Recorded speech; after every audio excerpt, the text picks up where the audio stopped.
Hi, my name is Charles Kaplan. I'm a professor at the State University of New York at Old Westbury, and this is the fourth video of about a dozen I'm making on hypothesis testing.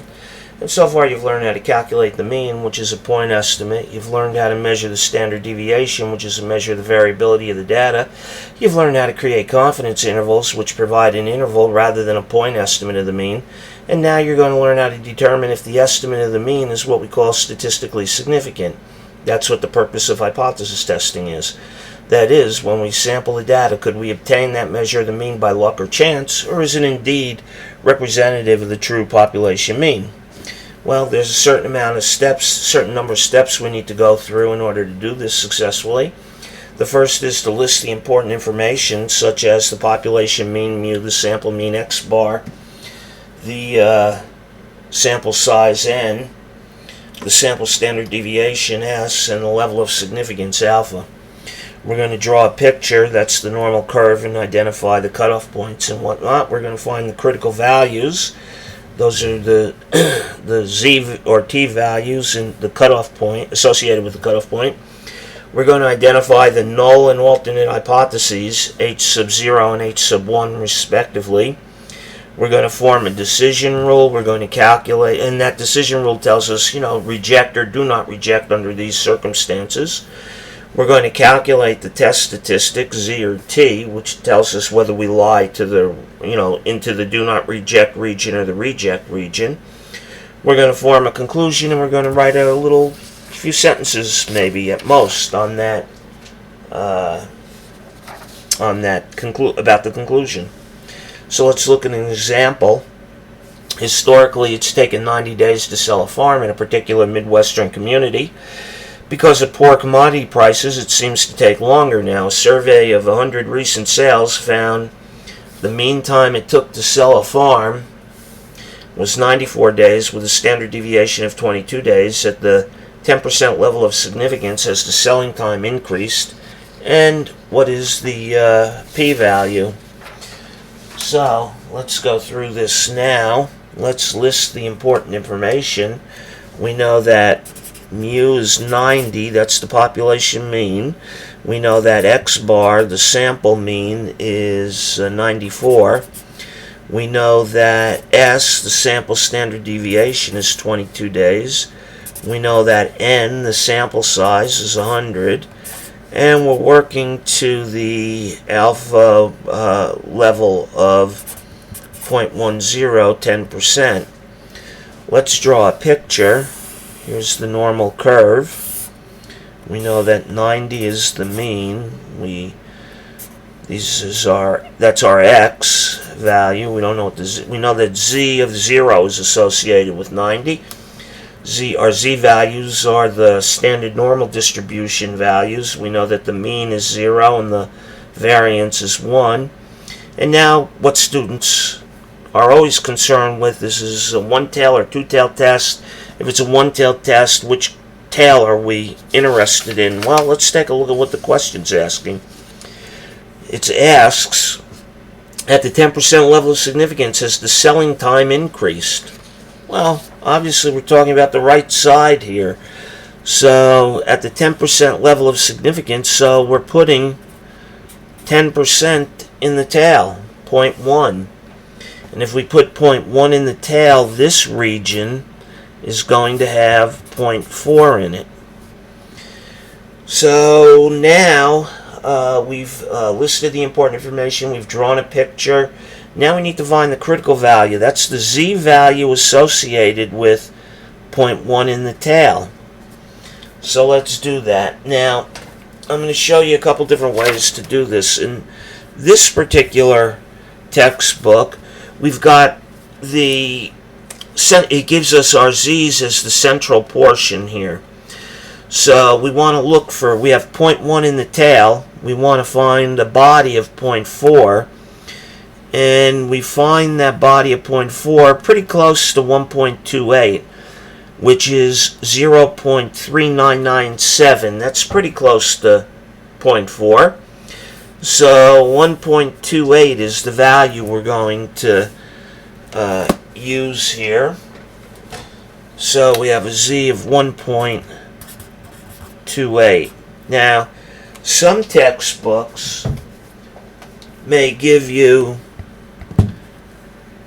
a distribution looking like this, where the tail is colored in. If that's the case, all you need to do is come in here and look for 0.10, which you'll find out here at 1.28, which is 0.1003. So that's as close as you're going to get to 0.1 in this table, and again it's 1.28. You might also find a curve like this in your textbook. Now we know that from 0 to the cutoff point is 0.4 in our example, and from 0 down is 0.5, so we would look for 0.9 in here, and we would find that at about 1.28 we get 0.8997, and that's very close to 0.9. It's the closest estimate to 9 that we're going to get here. So the z-value is going to work out to be the same regardless of the table you have in the book. It's how you obtain that z-value that's going to vary from table to table. So okay, now we're going to find our or write out our null and alternate hypotheses. The null hypothesis is h sub 0, the alternate is h sub 1, and I always start with the alternate because that answers the question being asked. Here it says at the 10% level of significance has a selling time increased. Well, has it increased past what? The mean, 90 days. So mu is greater than 90. It will, and the tail we're interested in will always point in the direction of the greater than or less than symbol in the alternate, by the way. And then the null is just the opposite. In this case, it's less than or equal to 90. And we put in the not equal bar in here. Okay, so now what we're going to have to do is we're going to form a decision rule, and that tells us when DEC decision. Okay, I'm a great speller apparently. We're going to form our decision rule. That tells us when we're going to reject, or under what circumstances we reject the null. We reject the null when z is greater than 1.28, when it falls to the right into this region here, the 0.10 region. So reject the null h naught if z is greater than 1.28. And now we're going to calculate z, or test statistic. And z is equal to x bar minus mu over s over the square root of n. And I encourage you to write this out every time. It will help you memorize this particular formula. It's an important formula. And here's where writing down our numbers makes it very easy for us. We know that x bar is 94, and mu is 90, s is 22, and n is 100. I'm not going to do the arithmetic because it's assumed that you know how to do that. But if we do that, it works out to be about 1.82. 1.82 is greater than 1.28, so we're going to reject the null and conclude that the mean selling time has increased. So the conclusion is that the mean selling time in days of a farm has increased. Okay, now let's calculate the p-value. Well, the p-value associated with this is just, we take the area in the tail associated with 1.82, the z-value that we calculated. So if we do that, and let's use this one first, this gives us the area in the tail, 1.82. If we go to 1.82, we see that it's 0.0344. So our p-value 0.0344. The other way we could have done that is to go here. 1.82 is 0.4656, it looks like. And take, let's go to a different piece of paper. 0.5 minus 0.45, what was that? 1.82, 0.4656, 0.4656, and if we do that, that'll work out to be about 0.0344 again. So there's the p-value approach, two different ways that we can do that. Or actually there's a third way, but I'm not going to take the time to do that here on this video. I am, however, interested in what the cutoff point is. What's the x value associated with this point? So let's do that. We know that z is equal to x bar minus mu over s over the square root of n. We know all these numbers, so let's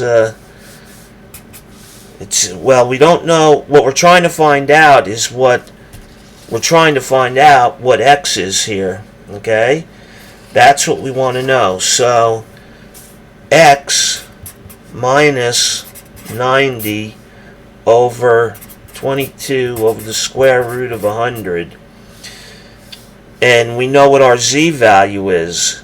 Our z value is 1.28. In other words, 1.28 is the z value associated with this cutoff point. So 1.28 is equal to x minus 90 over 22 over 10. We have a compound fraction, we'll just invert and multiply. 1.28 is equal to x minus 90 times 10 over 22. Well, 22 times, let me figure that out. 22 times 1.28 is 2816. X minus 9 times 10, and if we divide by 10, we get 2.816. So 2.816 is equal to x minus 90, that's a 90, and we'll add 90 to both sides, so 92 let's round it to 82 is equal to x. So now we know that this point is approximately 9282. So there's the cutoff point. We know that 10% of the farms that sell, the selling time is beyond 92.82 or almost 93 days. Okay. In our problem, we were looking for 94, and 94 therefore clearly falls out here in the tail. Okay, so that ends this particular video. Again, my name is Charles Kaplan. I hope you enjoyed the video and found it helpful. And I wish you all good health, happiness, long lives, and a lot of good luck. Bye-bye.